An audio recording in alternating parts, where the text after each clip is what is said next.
Hello and welcome to the Business Today show. I'm Mukherjee. The Indian medicines market has gone shaken up over the last couple of years with the entry of online pharmacy chains. Now all the big boys are in it too. From the Tata Group to Reliance, they're all in it, big time. And while the prospects are great for this space, the competitive intensity is also going up quite significantly. My guest on the show today knows a thing or two about it. He's Prashant Tandon, who's the co-founder and CEO of online pharmacy chain 1mg, in which the Tata Group took a controlling stake just a while ago. Prashant, it's great to have you on the show and good to see you today. Pleasure to be on the show, Dan. Thanks for having me here. Great. As I said in my introduction, you co-founded 1mg, but then the Tata Group took a controlling stake in it. So my first question, of course, is, did you, as an entrepreneur, did you feel bad for a bit to let go of your baby in a sense? I mean, you continue to be a shareholder, you continue to run the show, but the Tatas have controlling stake. I mean, what did you have to weigh before you took that big decision? So I think it wasn't that hard a decision, to be honest, because the fundamental aspiration, what we really wanted to create, was a healthcare company that is of that significance and scale that it actually makes a huge difference in the ecosystem. And when Tata's came along interested to be a partner in that journey, I felt there could not be a better partner. It's a brand that for the last 150 years has built trust in the minds of Indian consumers, and I felt if there is an Indian healthcare company that will be the benchmark for excellence, the best shot is going with the Tatas as a partner in that. So I actually was very excited when the conversation happened, and as you mentioned, I continue to operate the way we used to operate as a startup. We continue to have all the autonomy, freedom to move fast, do things the way we like to, while having the support and the strength of the big network that the Tata Group brings. So how is it working for the Tatas, or being part of that digital family now? I mean, do you see yourself like a standalone entrepreneur who runs 1mg, or are you part of the bigger picture in a sense? I mean, because the Tatas have actually bought up some really interesting pieces of the digital pie over the last few months. So do you see yourself as part of that core data digital app, that team? Or is your domain only 1mg and you restrict yourself to that? No, I think it's actually super exciting. One, there is, of course, the 1mg mandate and opportunity, and then with the entire Tata Digital initiative, we are playing a pretty active role in just making sure that we all build it together. It's an ecosystem that we are developing, and I certainly enjoy the role that I am playing in building it as well. But can you still run 1mg like an entrepreneur like you used to, or does being part of a much larger ecosystem constrain you in any sense? I mean, do you come to work with the same sense of fun, adventure that you may have done maybe even 3 or 4 years ago?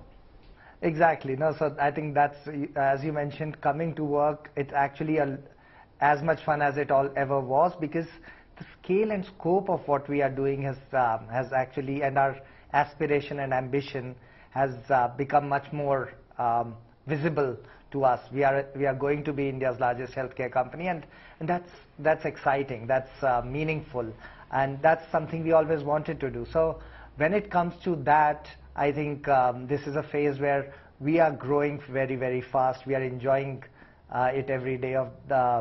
Every day coming to work is a pleasure because there are big things to do. And so I think in that sense, it's a great balance. While I would not say that there are not some additional processes, systems, models of working, having said that, I think the autonomy on a day-to-day working, there's absolutely no change, frankly. My team continues to work as hard as they always did, with the same passion, same vigor, and coming to work is a lot of fun because what we do matters, and at least we believe so, and now we do it at a bigger scale than ever before.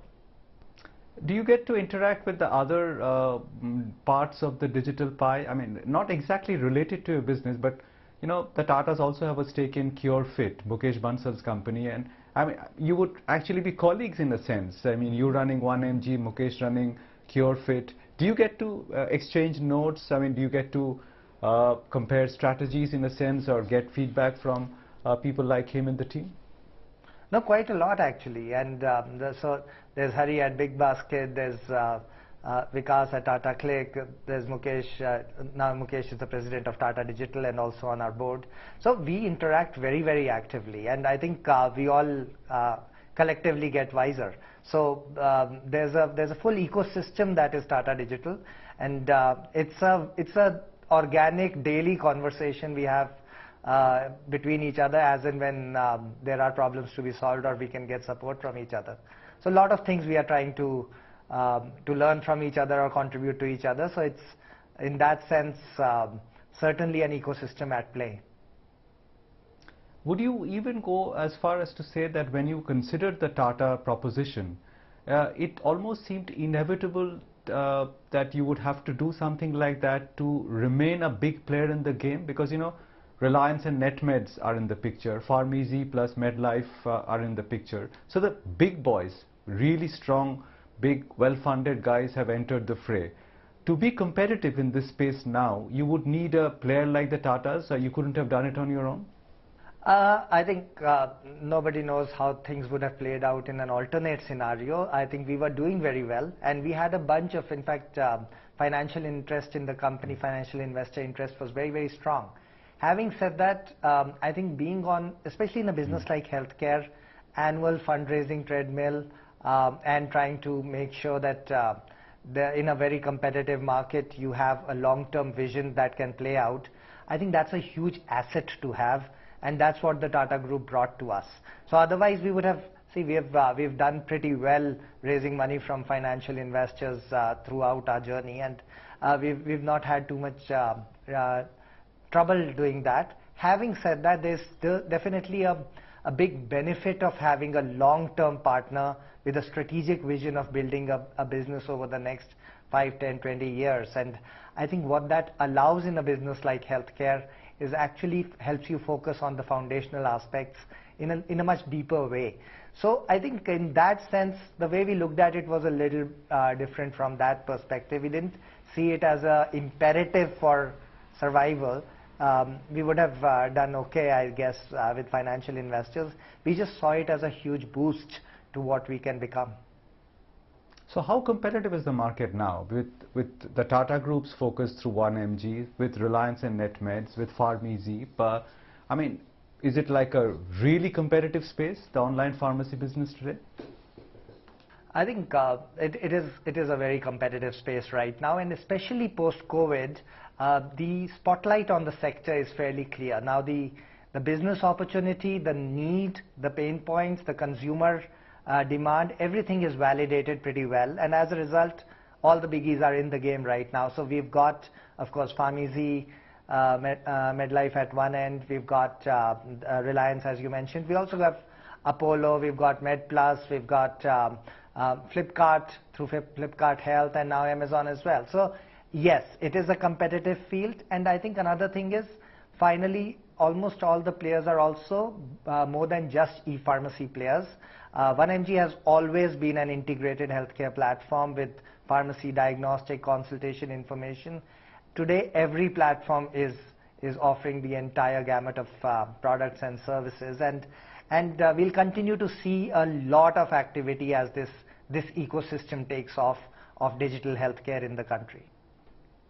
How many players, national players, can it actually support? Because sometimes, you know, as they say in business jargon, the waters become red, and that's usually a difficult market to navigate. Do you think this business can support maybe 3 national players at the top, the big ones, or as we have right now, it can actually support 7, 8 players? I think it can support a lot of players, and the reason being that the headroom is massive. There are 2 changes happening simultaneously. See, the entire healthcare delivery ecosystem, be it pharmacy or diagnostics or primary care clinics, etc., the total organized share of the pie is so small today. So one big shift that is going on is that this organized share itself, market is getting organized, so sophisticated players are entering this game.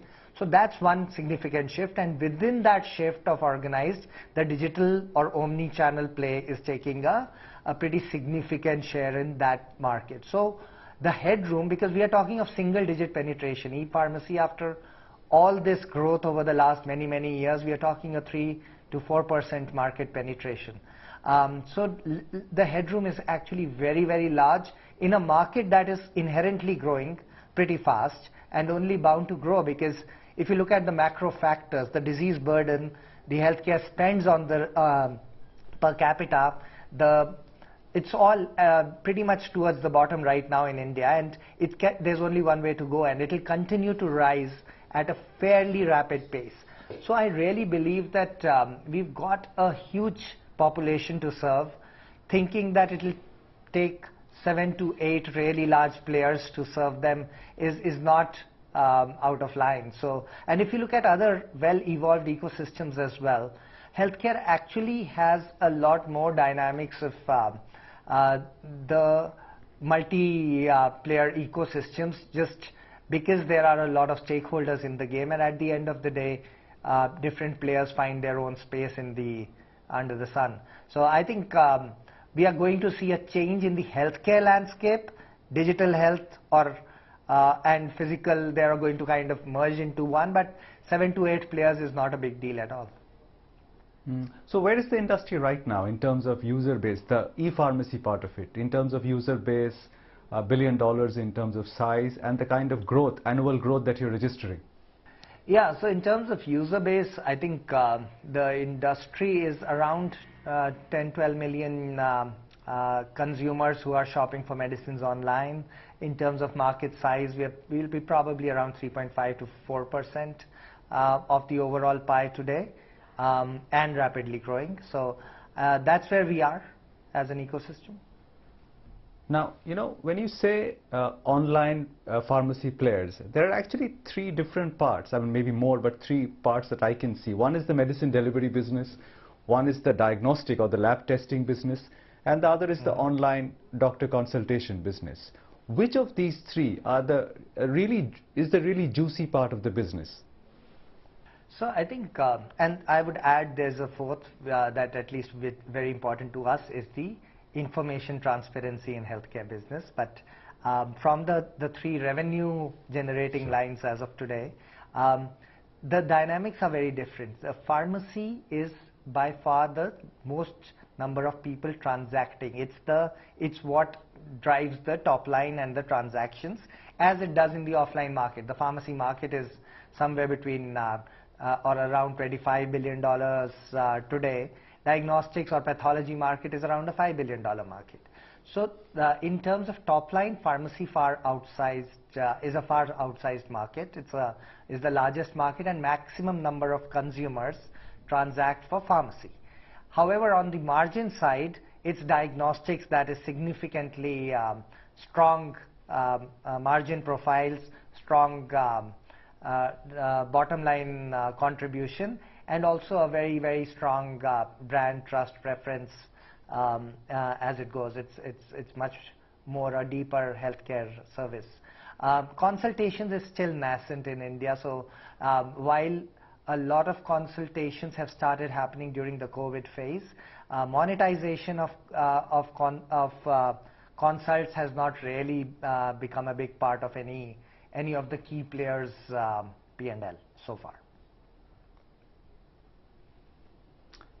Interesting, Prashant, that you spoke about the diagnostics piece, because I was just speaking to Dr. Lal of Dr. Lal's Path Labs a couple of weeks ago, and he was complaining that there is so much discounting going on because of the online pharmacy players that he called it unsustainable business practice. I mean, these people will not be able to do it consistently for a long period of time. Your thoughts on that assessment, and would you concede that there is unsustainable discounting which is going on because of the level of competitive intensity or the fact that you want to break into that market? So I think there is a lot of activity and a lot of competition in the diagnostics market. Having said that, that market has very relevant economies of scale across the entire board, and the fact is that not too many players have operated at too much scale.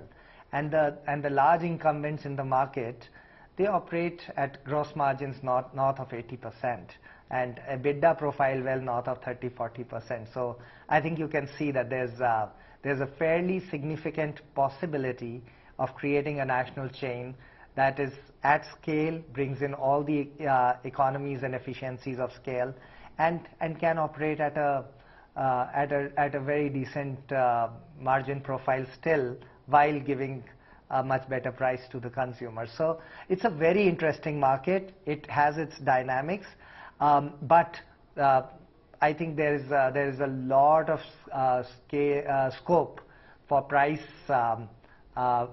rationalization in this sector, while maintaining or strengthening the economics, because it really has good economies of scale. You know, you said a while ago in this chat that you're just at the cusp of growth in this space, because you probably are still 4-5% of the overall market, and you could grow very fast over the next few years. So I want to know what the scale of your ambitions is in terms of national footprint, because in the cities it's fine, but do you see yourself actually becoming a meaningful player in the tier 2, tier 3, tier 4 cities, and do you have the delivery capability to service those ends of the market? Yeah, so we already service around 20,000 pin codes, and as of now around somewhere between 35-40% of the business comes from beyond the tier 1 cities. So it's meaningful, and with our diagnostic services we cover around 45 cities today. We aim to grow that footprint pretty actively, and we are setting up infrastructure for that. So healthcare, we believe the opportunity, the need, and the requirement to expand our coverage is pretty much endless headroom. So we are constantly expanding our footprint. Pharmacy, I think we are fairly decent in terms of our coverage. Diagnostic, city by city, will keep growing. Hopefully, we will be covering more than 100 cities soon. And what's the path to profitability? I mean, you have a very strong, well-funded partner in the Tatas right now. Money is not an issue with you to keep growing. But every business has to move towards profitability at some point. The last I checked, your losses were quite significant.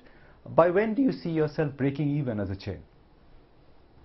So I think we are looking at a 2 to 3 year horizon of profitability, and there are 3 or 4 very clear fundamental levers that bring that.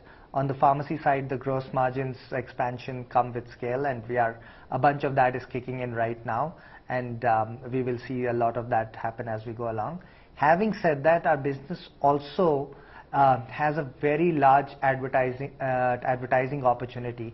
We are the largest digital healthcare platform in terms of traffic, and significant, around 40 million monthly users come to 1mg every month, unique users for healthcare content and services. So that opportunity we are going after, that straight bottom line. Diagnostics is a very decent margin profile business, and then we also have institutional partnerships work that we do with the rest of the players in the ecosystem that are fairly large and fairly profitable from the get-go. So I think our business is shaping up very, very well. I would definitely admit e-pharmacy is a very competitive line, and hopefully as the players stabilize, the exuberance kind of stabilizes, we'll see economics improve in that category. Rest of the lines of business are actually fairly accretive even today, and so in the next 2 year horizon or so, we expect to turn to profitability. Well, you were just saying a while ago that you actually interact a lot with the other members of the Tata digital team, but I saw in your list of shareholders the Bill and Melinda Gates Foundation actually own a chunk of 1mg. Did you ever have the opportunity to pick Bill Gates' brains about how your business is shaping up? Yeah, so I think it was a great honor to meet Bill Gates, and it was fascinating to see at this age what a keen mind is at play. He reads a lot, is public knowledge, but he understands and he comes prepared for what we thought was a meet and greet and a general hello, but he knew about the business. He's very passionate about healthcare. Certainly, he has his thoughts on making healthcare accessible and affordable for the underserved communities. So it was very, very, I would say, encouraging and inspiring for us to see that he spent time thinking about our business, and also he came ready with a bunch of questions. So it was a great conversation. Well, that's why he's Bill Gates, right? But before we end, Prashant, I just want a little bit about your personal journey, because your past history at HealthCard I can understand, and that's sort of related and ties in with your ambitions with 1mg. But you also worked for MapMyIndia, which is an interesting digital project, and before that you were a consultant at McKinsey. So would you say, how would you describe this journey all the way to 1mg, and do you think this is really the final, I mean, you found your calling finally? Last part, very easy to answer. Yes, I think I found my calling. It lies in healthcare. The journey has been very, very interesting and fulfilling for me. I think it started from after undergrad. I joined Hindustan Unilever, where I was actually running a factory production floor, and before moving into the brand innovation side of things, and learned a lot on the shop floor. Frankly, the biggest foundational learning was there. Then was the MBA, and thereafter I came back to work with MapMyIndia. Got a flavor of what it is to work in a startup in India back in 2007. Again, these are all different and unique experiences. And then I went back to the US, and that's where at McKinsey for the first time in my life I've got exposed to healthcare and exposed to the American model of healthcare, which has lots of its problems and flaws, but also a lot of sophistication in how individual elements of that healthcare model work. So when we saw that, it was fairly apparent to me that India will go through a drastic evolution in the way healthcare delivery happens, and digitization, technology, data will be at the heart of it. And let's go back and start building the healthcare model for tomorrow for the country. And that sounded like a lofty dream and a good aspiration to have. Personally wanted to be back in India. Family is here, parents here, all relatives, everything here. So this is home. And it so happened that it was a point in time in life when India was on the move in the right direction, and the entrepreneurial ecosystem was just getting started. So 2009 till date, it's been a pretty good journey. Yes, indeed, and well done on your journey so far, and I wish you a great success, much greater success in the years to come. It's been great talking to you, Prashant, and thank you very much for your time today. Likewise, Udayan, really enjoyed the conversation. Thank you.